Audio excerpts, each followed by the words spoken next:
সকালের ছবি আপনারা দেখতে পাচ্ছেন, গড়িয়াহাটের কাছে এই ছবি দেখা যায়, যেখানে একটি গাড়ির ওপর একটি গাছ ভেঙে পড়ে।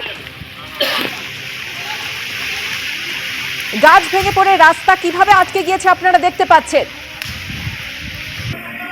এবং আজ সকাল থেকেও ভারী থেকে অতি ভারী বৃষ্টিপাতের সম্ভাবনা রয়েছে বিভিন্ন জেলাতে। হাসনাবাদের ছবিটা কি আপনাদের দেখাবো, সরাসরি চলে যাব আমাদের প্রতিনিধি অনির্বাণ বিশ্বাসের কাছে।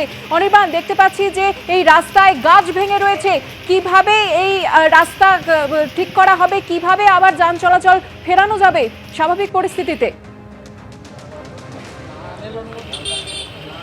সুকন্যা, তোমাকে প্রথমে জানিয়ে রাখি যে গতকাল রাত্রেবেলায় রেমালের যে তাণ্ডব, সেই তাণ্ডব কিন্তু আমরা যত হাসনাবাদ বা টাকি থেকে আমরা যত লেবুখালি বা ওই দিকে যাচ্ছি, ততই কিন্তু সেটা কিন্তু দেখতে পাচ্ছি যে তার একটা ভয়ঙ্কর রূপ। তুমি দেখতে পাচ্ছ যে এই মুহূর্তে ডিএমজির যারা আধিকারিক রয়েছে রাজ্য পুলিশের, সেই ডিএমজির আধিকারিকরা এই মুহূর্তে বা কর্মীরা এই মুহূর্তে কিন্তু গাছের যে গুড়ি, সেই গুড়ি কেটে সরাবার চেষ্টা করছে।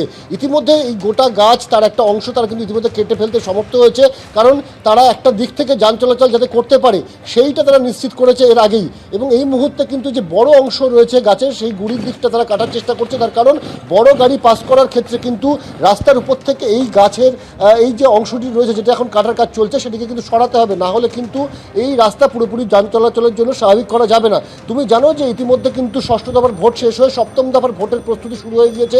হিঙ্গলগঞ্জ, হাসনাবাদ সহ বিভিন্ন জায়গায় কেন্দ্রীয় বাহিনী গতকাল থেকে আসতে শুরু করেছে, ফলে সেই সমস্ত কেন্দ্রীয় বাহিনীর গাড়ি এবং বিভিন্ন এমার্জেন্সি সাপ্লাইয়ের যে গাড়ি, সেগুলো কিন্তু যাতে স্বাভাবিকভাবে যেতে পারে সেইটা নিশ্চিত করার জন্যই কিন্তু সকাল থেকে রাজ্য পুলিশের ডিএমজি তারা কিন্তু নেমে পড়েছে গাছ কাটার কাজে। ঝড়টা এখন বেরিয়ে আরও ওয়াইড স্প্রেড হয়ে গেছে, বৃষ্টিটাও কমেছে, কিন্তু মাঝে মধ্যেই বৃষ্টি হবে।